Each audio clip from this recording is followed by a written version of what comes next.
မိမလာလို့သူ့မရင်ငယ်တွေကိုလေဖုံးမဆက်နဲ့ကျွန်တော်အမေလာတယ်ငါအမေလာတယ်ဆိုပြီးကောင်မတွေကိုဘလက်လက်ချက်ထည့်ထားတာအဲ့ကောင်မဖုံးနံပါတ်ကိုပါဖော်ညီမကိုအံ့ဩတာလေနှစ်ရက်တော့တွင်းမှာကိုယ့်ရဲ့ခန္ဓာကိုယ်တခြားတစ်ယောက်ကိုလေပြရဲရအောင်ညီမလေတော်တော်လေးညီမကိုတိုးစရာစကလုံးတော့မရှိဘူးညီမလေးပြည့်တစားတွေတော့ညီမတို့လောက်ဒီအတင်နေရောညီမတို့ပြည့်တစားချက်အတင်နေတယ်ဒီလားတချို့ယောက်ျားတွေရဲ့စိတ်တက်ကလည်းတော်တော်ကြီးအံ့ဩဖို့ကောင်းနေဗျာအိမ်မှာမိန်းမရှိရတော့မှသူကအပြင်ကကောင်းမလေးတွေနဲ့ပါချိန်တွေ့ပြီးတော့စကားတွေပါတွေပြောပြီးတော့ဒါလွန်လွန်ကျူးကျူးတွေပြောနေကြတာအိမ်ကမိန်းမတီးတော့လဲဒါမပေါက်ကွဲစရာအကြောင်းရှိတော့မလားဗျာသူတို့ပြောထားတာလဲရိုးရိုးတသားမှမဟုတ်တာသားပြောမရပြောတွေပြောထားကြတာဒီထဲမှာအိမ်အောင်ရှင်အမျိုးသားတယောက်ကလည်းသူမိန်းမရှိနေရက်နဲ့ဘေးမှာလဲကောင်မတွေဗရက်ပွားစာတွေပြောထားတာကိုသူမိန်းမကိုယ်တိုင်တွေ့သွားတာဗျအခုတော့သူမိန်းမကပွဲကျန်းနေတယ်ကဲဒီဗီဒီယိုလေးကိုကျွန်တော်အတူတူဆက်စုကြမယ်ဗျဗီဒီယိုရေးတူတူဗီဒီယိုရိုက်မှာနင့်ကိုဗီဒီယိုရိုက်မှာနင့်ကိုဗီဒီယိုရိုက်တင်တာပြအဲ့စာကိုပြအဲ့ပစာကိုပြအဲ့ကောင်မဖုံးနံပါတ်ကိုပါဖော်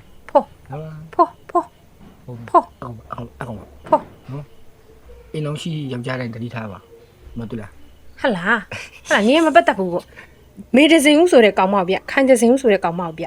ညီမလေးကိုလည်းပြောချင်တယ်အမဟိုကြတော့နေကောင်းလားပြူလားဆိုပြီးညီမကစာရီအမျိုးမျိုးလာပို့အခုအမဒီနေ့နော်သူ့တက်ကိုအမကိစ္စတစ်ခုနဲ့ရောက်လာတယ်သူ့ဘူကြီးကတမိပြလိုက်ခဲ့တက်ကိုဆိုလို့ခေါ်လို့အမဒီနေ့ရောက်လာတယ်သူ့ရှူရောက်လာတဲ့အချိန်မှာသူ့ဖုန်းနံပါတ်သူ့ဖောက်ပြန်ထားတဲ့အရာတွေအများကြီးညီမတွေ့ရနော်သူ့ဘက်ကဖောက်ပြန်ထားတဲ့အရာတွေအမအများကြီးမိထားတယ်အခုအများကြီးမိထားတယ်အများကြီးတွေ့ထားတယ်ကြည့်တာ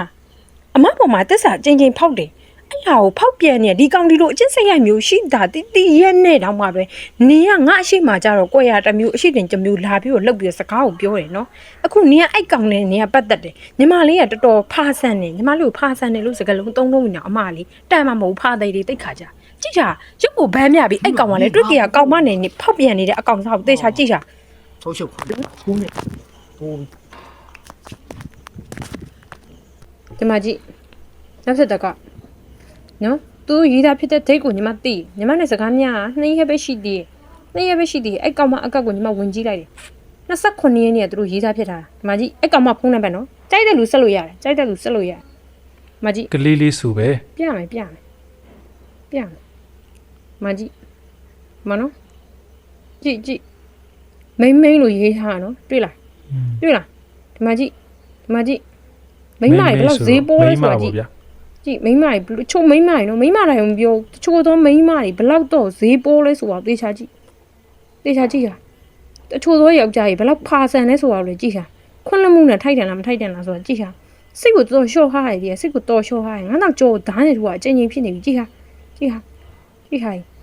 မိန်းတို့ပါတို့နဲ့ကြည့်အမကြည့်ဖာဆန်တဲ့မိမတွေအကြောင်းကြည့်ဟာတချို့ကောင်တွေဖာဆန်တာကိုလည်းကြည့်ဟာတွေ့လားကြည့်ဟာရတော့မရသေးဘူးနော်အားကြီးနော်စာရီအားကြီးပဲမကြည့်ကိုနဲ့ညံဖြစ်တာ2ရက်ပဲရှိသေးရဲ့နော်ဒီလိုသူမျိုးငါဘဝအတွက်ထပ်ပြီးတော့အိမ်နောက်ဖက်အရွေးချယ်ရမှာကြည့်တာမိမလာလို့သူ့မရင်ငယ်တွေကိုလေဖုံးမဆက်နဲ့ကျွန်တော်အမေလာတယ်ငါအမေလာတယ်ဆိုပြီးကောင်မတွေကိုဘလက်လက်ချက်ထည့်ထားတာနော်အဲ့ကောင်မဘလက်လက်အကောတွေဝင်လို့ကျမအဲ့သူ့ဖုန်းယူကြည့်လို့အကုန်လုံးမသိရနော်တသေးချာကြည့်ဒီလားမိမလာလို့အမေလာတယ်ဆိုပြီးတော့ညာပြီးတော့တင်တာတော်ပြီမတော်ငါနင်းပေါ်ငါပေါ်မှာဘာဖြစ်လို့အဲ့လိုမျိုးလုပ်ဟမ်မတူလားပတ်တယ်ငါပတ်တယ်မဟုတ်လားသူတို့ပတ်တယ်နင်ပတ်တာပေါ့ဟုတ်လားမပတ်ဘူးအဲ့ဆိုဘာလဲနင်ကတွက်ကြမိမလာအဲ့လိုမိမလိုပဲခေါ်နေရဟာသူကငါ့ကိုသူတို့မင်းလို့သုံးရညာငါသုံးရမှာမဟုတ်လားသူစားလာပူကငါစားလာပူလေနင်ကဘလို့အတန်းစားထဲမှာပါလာလဲငါ့ကိုပြောထက်တန်းစားအထက်တန်းစားလုပ်တယ်ဘယ်တော့မှအောက်တန်းစားအလုပ်ကိုမလုပ်ဘူးသိလားထက်တန်းစားလုပ်ကိုလုပ်တယ်ဘယ်တော့မှအဲ့ဒီအလုပ်ကိုမလုပ်ဘူးထက်တန်းစားလုပ်ကိုလုပ်တယ်နင်ငါ့ဘောလုပ်ခဲ့လို့ရတယ်နင်ပြန်ပေးဆက်ရမှာနော်အချိန်ပေးဆက်ရမှာတစ်ချိန်လည်းမဟုတ်ဘူးနော်ပေးဆက်ရမှာငါဘဝမှာငါနဲ့ပတ်သက်ပြီးလို့ညှိပြီးတော့ထွက်သွားရည်ဆိုတာနည်းနည်းလေးမှမရဘူးသေသွားလိုက်ချင်းသေသွားလဲငါဂယုမဆိုင်ဘူးငါထောင်ထဲဝင်မယ်နင်ကိုတတ်ပြီးတော့သိလားစောင့်ကြည့်တာနင်ကငါဒီထက်လုံးမှာနော်နင်နဲ့ပတ်သက်တဲ့ကောင်မမေဒဇင်ဆိုတဲ့ကောင်မဟိုကောင်မ2ယောက်တလုံးငါပုံတင်မှာတခါပြောပွားပြီနင်တို့2ယောက်တလုံးငါပုံတင်မှာအချက်ခွဲမှာနင်ကိုအောက်တန်းစားကအဲ့ကောင်မတွေကငါတင်မှာ2ယောက်တလုံးရဲ့ပုံတွေအကုန်လုံးတင်မှာ တင်မှာကြည့်ထားနော်ငါလှုပ်ထားကြည့်ထားငါဘဝကိုဖျက်ဆီးရင်နင်တို့ဘဝကိုလည်းငါပြန်ပြီးစုပ်ပြတ်တောင်းလှုပ်ပြီးမှငါနေဘဝတွေကထွက်မှာနင်ကိုစောင့်ကြည့်ရငါဘလောက်စောင့်ညိုးတေးကြီးရဆိုတော့နင်သိစီရလှုပ်ထားဟိုသူတော်ကောင်းအောင်ဆောင်ထားတဲ့မိတစင်ကိုနင်တို့နှစ်ယောက်တလုံးငါအကောက်ချက်မှာရှိတယ်ငါ့ကိုကောက်ကိုဘလောလိုက်ဖြီးလိုက်လုပ်နေဆိုတော့ငါသိပြောပြီနော်မိတစင်ဦးနင်ကငါတော်တော်လေးကိုလက်ဖျားခါတယ်သိလားနင်ဘလို့မိမစားလဲတော့ငါမသိဘူးငါ့ကိုကြတော့အမြဲတမ်းနေကောင်းလားအဆင်ပြေလားကိုကြီးနဲ့အဆင်ပြေရလားအမအဆင်ပြေအောင်နေကြပါလိမ့်ဆိုလို့ငါရှိရတဲ့တင်းတွေကိုအမျိုးထောက်ချက်ယူပြီးတော့ငါလို့လည်းများရင်လည်းစကားလေးများလည်းများအောင်နင်ကဝင်ပြီးတော့ပေါ်တင်ကိုစနိုက်ပလိုက်ရောနော်စနိုက်ယုံနေမဟုတ်ဘူးနော်ငါပဲဖြည့်ဆည်းပေးနိုင်တဲ့အရာတွေကိုတော့နင်ကငါယောက်ျားဖင်ပြရင်ပြနှုတ်ပြရဲ့အဆင့်တီကိုနင်ကလုတ်ပလိုက်တာဟမ်ဟိုငါပြောတဲ့စကားလုံးငါလုတ်တဲ့ຢာရုံမကျင်းနဲ့ကြိုက်တဲ့ဥပဒေနဲ့ရှင်းလို့ရတယ်ကြိုက်တဲ့ပုံမှန်နဲ့ရှင်းလို့ရတယ်နော်နင်အဲ့လောက်ထိအောက်တန်းကြားလိုက်မယ်လို့ငါမထင်ထားဘူးတိလားနင်ကငါကတော့လေအော်ကိုညမလေးတယောက်လို့ခင်လို့မြင်လို့စကားကြီးပြန်ပြောပြီးတော့လေပြောပြလိုက်ရတာအော်မသမီးကိုရင်ဖွင့်ဟလားကိုကြီးဟလားနင်ဖုန်းနံပါတ်လာတောင်းတဲ့နေရနင်ငါ့ကိုကြာဖုန်းနံပါတ်တောင်းတဲ့နေရငါ့ကိုကြာပြောရဲဒီမှာလေးမင်းညမဆိုရကောက်ကားတဲ့ငါ့ကိုစကားလာပြောရဲမင်းနဲ့အရင်ခင်တာလို့ပြောရဲနော်ကိုကြီးတို့အတွက်အားကြနေရလို့လည်းပြောရဲနော်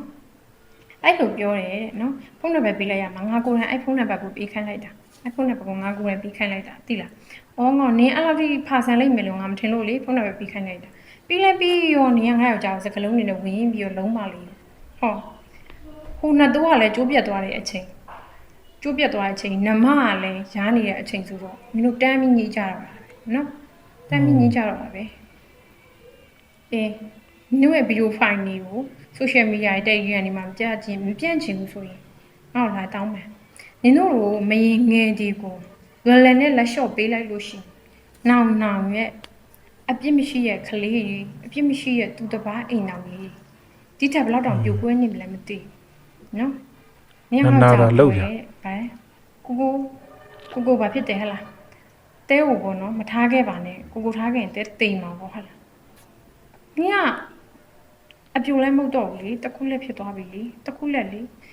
နော်နောက်ကြနေကိုလာခိုးမယ်တဲ့ဟာလာခိုးမယ်နင်တို့ပြောထားနော်လာခိုးမယ်လို့ပြောထားနော်ကိုလာပိုင်းကိုလာခေါ်မယ်ဟဲ့လားပြောလိုက်အောင်မယ်တိလားပြောလိုက်အောင်မယ်လာခိုးမယ်တဲ့ယောက်ျားတစ်ယောက်ကိုလိုက်မှတွေ့ရင်အရှိမာတော့မှပဲဒီလိုတွေနမူနာဆံပြရည်လှုပ်ပြလို့ငါတခြားကောင်မတွေဘလို့လှုပ်ပြသွားရဲဆိုတာနင်တွေ့နင်မြင်နေနင်ကိုယ်တိုင်ငါ့ကိုအဲ့ဒီပြဿနာနဲ့ပတ်သက်ပြီးနင်ငါ့ကိုလာပြီးနှစ်သိမ့်ပြီးခဲ့နင်အဲ့လာမဟုတ်လို့နင်မို့လို့မကြောက်မယွန်းနော်မကြောက်မယွန်းသွားပြီးတော့များအရှိဆက်တိုးရဲငါလေသူနဲ့ပတ်သက်တဲ့ကောင်မတွေဘလို့လုပ်တယ်ဘလို့ကန်နေဆိုတော့လေနင်တိနေနင်မကြောက်မယွန်းငါ့ကိုစိန်လာခေါ်ရဲတာကိုနင်ကငါအရန်လေးစားတိလားနင်ရဲ့တတိကိုငါအရန်ချီကျူးရနော်နင်ကတိုက်ရုံစိတ်ရုံနဲ့မဟုတ်ဘူးနင်ကဖင်ပြနှုတ်ပြအချီအောင်လုပ်တာနော်နင်တခုလက်ဆိုတော့နင်တိအောင်ပြပြရသေးဟမ်တခုလက်ဆိုတော့နင်တိအောင်ပြပြရထားလိုက်ပါနင်မတခုပဲလက်နှစ်ခုပဲလက်ဒါကငါလည်းမဆိုင်ဒါပေမဲ့ငါနဲ့ဆိုင်တဲ့ပြဿနာကိုနင်ငါပြောပြပြီနော်ငါ့ကိုလာတောင်းမတောင်းမယ်လို့ရှိရင်နင်ရဲ့ဗီဒီယိုတွေနင်ရဲ့ဟာတွေအကုန်လုံးငါလုပ်ပေးမယ်နင်ကဆယ်လီဖြစ်ချင်တာလေဟုတ်တယ်မလားနင်ကဆယ်လီဖြစ်ချင်တော့ငါနင်ကိုဆယ်လီဖြစ်အောင်လုပ်ပေးရမှာပေါ့ဟုတ်တယ်မလားငါဖြည့်ဆည်းပေးရမှာနော်ဖြည့်ဆည်းပေးရမှာအနည်းအများကြီးပြောချင်ဘူးနော်တပတ်အတွင်းနင်တို့နှစ်ယောက်တလုံးငါပြောရနော်ငါတောင်းမှမတောင်းမှလို့ရှိရင်နင်တို့ဘွားကြောင့်လည်းနင်တို့ရှင်းရနော်ငါဘာလဲဆိုတော့လည်းနင်တို့သိရနော်နင်တို့မချင်းချဘူးနော်ငါအပြောနဲ့အလုံးနဲ့ညီအောင်လုပ်တတ်တဲ့မိန်းမနော်အများကတော့ငါပါဇက်ကမပြောဘူးနော်ကဲပြောစရာလေးရောပြောပြီပေါ့နော်မနေ့ကအထိပေါ့နော်ညီမပေါ့နော်စစ်စင်ရေးရောက်နေရစစ်စင်ရေးကိုတွားနေရစစ်စင်ရေးမှာ2ရက်လောက်ကြာတဲ့အတွက်ကြောင့်မလို့ပြဿနာအလုံးမရှင်းဘဲနဲ့ညီပြီးတော့နေရပေါ့နော်ဒီနေ့ရောကိုယ့်အိမ်ကိုပြန်ရောက်ပြီဆိုတော့ပြဿနာအလုံးရှင်းမယ်ပေါ့နော်မနေ့ကတော့ညီမရှိကိုဖုန်းဆက်တယ်ဟောနော်ညီမပေးထားပထမမင်းငယ်နဲ့ဒုတိယမင်းငယ်ဆိုပြီးတော့ပထမမင်းငယ်ညီမရှိကိုမနေ့ကဖုန်းဆက်တယ်ဟောနော်သူ့ပုံတွေကို line မတင်ပြီးတော့ပေါ့နော်ဘာလို့လောက်ကြလဲပေါ့နော်အဲ့လောက်လုပ်စရာလို့လားတဲ့ညီမလေးကိုအမပြမယ်နော်အမင်းလေးကိုချင်းစာလို့ဦးနဲ့ပတ်သက်တဲ့ကောင်မမှန်သမျှတောင်းမပြောဘူးဒါပေမဲ့အခုတော့ပြောပြီနော်ပြောပြီညီမမနေ့ကမအောင်ရန်လာလောက်ပါရဲ့ညီမလေးအမပြမယ်အမနဲ့သူနဲ့တည်ပတ်သက်တဲ့သူနဲ့အမနဲ့ပတ်သက်တာတော့မှပဲယနေ့ချိန်ဒီအမနဲ့သူနဲ့လေဟောဘယ်လိုပြောမလဲညီမလိုမျိုးဗီဒီယိုကောခေါ်ပြီးတော့အတူနေရမျိုးလို့ဟ ရေချိုးတာတော့မှာပဲညီမလေးကလေဟိုတခေါမကိုပြောရနော်တခေါမကိုပြောတာတယောက်ချင်းကြီးကိုရှင်းမှာနော်တခေါမညီမရဲ့ဗီဒီယိုဖိုင်နေညီမပို့ထားတဲ့စာတွေအကုန်လုံးအမရှိမှာအကုန်တက်တည်နေတကွာရှိရဲ့ဒီဗီဒီယိုဖိုင်ကိုလည်းညီမမြင်မယ်လို့အမထင်တယ်ညီမဒါမှမအခုလိုမျိုးတင်နေရလုံနေရမကျင်တတ်ဘူးဆိုရင်ကြိုက်တဲ့ဥပဒေကြိုက်တဲ့ပုံမှန်နဲ့တက်ပြီးတော့အမတရားစွဲနိုင်တယ်အမဖြည့်ရှင်းမှုအတင်တင်ပဲစင်တင်ပဲနော်ဒါညီမတို့အမဘက်ကနေပြောလိုက်တာညီမတို့နှစ်ယောက်တလုံးဒါတခေါမကိုပြောရနော်တခေါမကိုပြောအမကိုတပတ်အတွင်းမတောင်းမှန်ပါဒီဗီဒီယိုလည်းပြန်ရှယ်ပေးပါသူတို့ရှူရအောင်နော်ပြန်ရှယ်ပေးပါလို့ညီမ plan နေတယ်တောင်းဆိုပါရဲ့ညီမဘက်ကနေပြီးတော့အခုလိုမျိုးခံစားပြီးတော့ကိုပြီးညီမကိုနှစ်သိမ့်ပေးကြတဲ့တယောက်ချင်းစီတိုင်းလည်းကျေးဇူးအများကြီးတင်ပါတယ်နော်နင်း9ယောက်ကြာနဲ့ဗီဒီယိုကောပြောထားတဲ့ကိုရုံးသီးပုံတွေရေချိုးပြီးတင်ထားတဲ့ပုံတွေနင်တို့ဘယ်လိုလုပ်ထားလဲဆိုတာနင်တို့အတိဆုံးဖြစ်မှာနော်အဲ့ဒီဗီဒီယိုဖိုင်ကိုငါလက်ထဲကိုရောက်နေပြီအဲ့တော့နင်းငါ့ကိုလာပြီးတော့တောင်းမှန်မတောင်းမှန်ဘူးဆိုရင်နင်းရဲ့ဗီဒီယိုဖိုင်ကိုငါ Telegram မှာချမယ် Telegram မှာတင်မယ်ပြီးရင် TikTok ပေါ်မှာငါတင်ဝင်ချပြငါနင်းကိုခုလိုတပတ်အတွင်းတောင်းမှန်ခိုင်းတာဟာငါမိန်းကလေးကိုချင်းစာလို့ဘာမှမလုပ်တာနော်နင်တို့လိုမရင်ငယ်မတွေကိုခလွတ်ပေးလိုက်လို့ရှင်နင်မရင်ငယ်တွေပို့ပြီးရောင်းတတ်နင်မရင်ငယ်မတွေထပ်ပြီးရောင်းတတ်နင်ကိုငါယောက်ျားပတ်သက်တဲ့နေရာပြောရဲမိန်းမရှိရဲမပတ်သက်ပါနဲ့နင်ကိုငါယောက်ျားပြောရဲနောက်တစ်ခုမိန်းမသူ့မှာမိန်းမရှိရဲလို့ပြောရဲနင်ကိုနှိမ့်ရက်သေးပဲကြိုက်တာနှိမ့်ရက်အတော်တွင်းရဲ့အစ်စ်မာတာနင်ကတခြားသစိမ်းတစ်ယောက်ကိုယ့်ရဲ့ငါတို့ဆိုရင်လေတခြားသစိမ်းတစ်ယောက်ရှိမှမပြောနဲ့အဲ့လိုမျိုးပေါ့နော်ကိုယ့်ရဲ့ပတ်ဝန်းကျင်အတိုင်းအရှိမာတော့TikTok ပေါ်ပဲဖြစ်ဖြစ်ပြမကောင်းတဲ့ဗီဒီယိုဖိုင်တက်လာရင်တော့မှပဲဟို TV ကြည့်နေရင်ကိုယ့်ရဲ့အကိုညီကိုမိုင်းမိုင်းနေဖြစ်လို့ TV ကြည့်ရင်တော့အဲ့လိုပုံတွေတက်လာရင်တော့မကြည့်ရဘူးနင်ကနှစ်ရက်အတွင်းနေတော့မှပဲယောက်ျားတစ်ယောက်ကိုဒီလိုရင်ပြတင်ပြနေဘူးပြဖင်ပြနေဆိုတော့ညီမတို့အစင်ကဘာလဲဆိုတော့မသိဘူးညီမတို့ဘာလို့လုပ်ဆောင်လဲဆိုတော့အမစိတ်နေတယ်တော်ဆိုးသွားရတာဒါပေမဲ့အခုတော့အမပြောပြီးရှင်းပြီနော်ညီမတပတ်အတွင်းအမလာတောင်းမှမတောင်းမှရင်အမကညီမရဲ့ video file ကို social media မှာတစ်ခါချပြမှာနော် social media မှာချပြမှာညီမကလည်း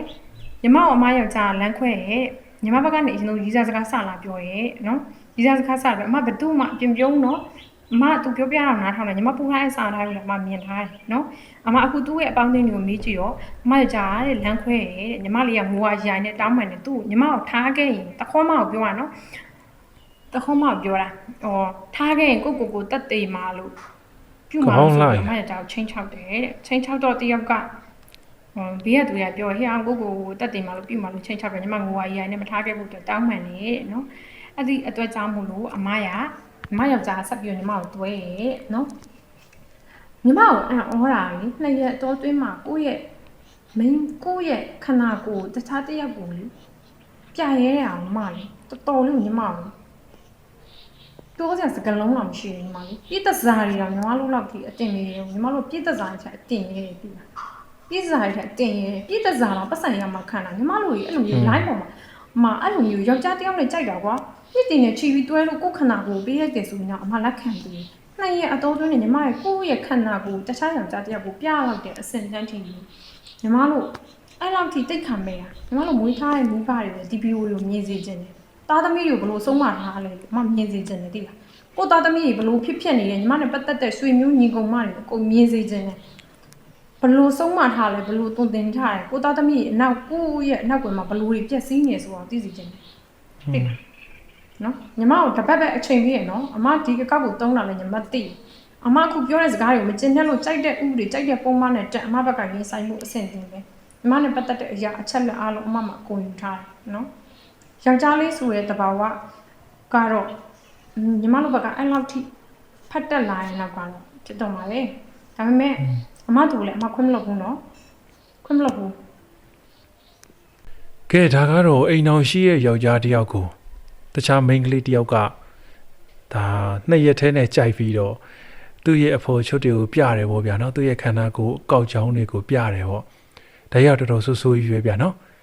်လူပြိုလူလို့တေပြပါလားဗျာနော်ကြိုက်ပါလားဘာလို့အိမ်အောင်ရှိတဲ့သူကိုမှဒါမျိုးရွေးပြီးတော့တက်ခတ်ထားရတာတော့ဗျာအိမ်အောင်ရှိတဲ့သူဆိုတာကပတ်စံလဲသူရမှာမဟုတ်ဘူးဗျာဒါသက်သက်မဲ့ကြီးကို तू က ဘလို့ပြောလို့ပြောမှန်းကိုမသိတော့ဘူးဗျာနော်ကဲမိန်းကလေးလေဒါတွေကတော့တော်တော်ကြီးကိုစင်ကျင်ရမယ့်အနေထားဗျာမိန်းကလေးမွေးထားတဲ့မိဘတွေကပူဆိုးတာပေါ့ဗျာနော်ကိုယ့်ရဲ့သမီးဒီလိုလုံနေတယ်ဆိုတာကတပောင်ဝင်းချင်းအတိုင်းဝိုင်းသူတို့ရဲ့မျက်နှာကိုဒါသမီးတွေကအိုမဲတုတ်လိုက်တာပဲဗျဒါရတော့လုံးဝကိုမဖြစ်သင့်ဘူးဗျာနောက်ဆုံးဗျာသူများမိန်းမရှိတဲ့လင်ယောက်ျားကိုမှကြိုက်တယ်ပြီးတော့သူ့ရဲ့ခန္ဓာကိုယ်အဖို့အချွတ်တွေကိုပြတယ်ဆိုတော့ဒီမိန်းကလေးကဘယ်လိုမိန်းကလေးလဲဆိုတာကိုကျွန်တော်ရဲ့အောက်မှာအားလုံးလဲဝင်ပြီးတော့မှန်သွားခဲ့အောင်ဗျာကဗီဒီယိုလေးကတော့ဒီလောက်ပဲဗျနောက်ထပ်ဗီဒီယိုမှာကျွန်တော်တို့ဆက်တွေ့ကြမယ်ဗျာ